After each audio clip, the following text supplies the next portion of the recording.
एकदा असं झालं की एका दुपारी एक सिंह झाडाखाली गाढ झोपलेला होता. तेवढ्यात एक लहानसा उंदीर खेळता खेळता त्याच्या अंगावरून गेला. सिंहाचा डोळा उघडला आणि रागाने त्याने उंदराला आपल्या पंजात पकडून घेतलं. उंदीर घाबरून म्हणाला, माफ करा महाराज, मी खूप लहान आहे, पण कदाचित कधीतरी तुमचा उपकार करू शकेन.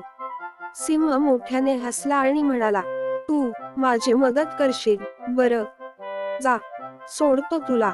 आणि त्याने उंदराला सोडून दिलं. काही दिवसांनी सिंह शिकारीच्या जाळ्यात अडकला. त्याने खूप धडपड केली, पण जाळं फाटेचं ना.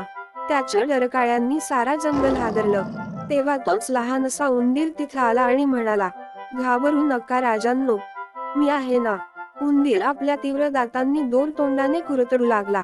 हळूहळू त्याने अख्खं जाळं कुरतडून टाकलं आणि सिंहाची सुटका केली. सिंहाने उंदराकडे प्रेमाने पाहिलं आणि म्हणाला, आज मला समजलं की कुणालाही छोटं समजणं ही मोठी चूक असते. कधीही कुणालाही छोटं किंवा दुर्बळ समजू नका.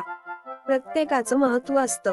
व्हिडिओ आवडल्यास व्हिडिओला लाईक करा आणि अशाच गोष्टींसाठी चॅनलला सबस्क्राईब करा.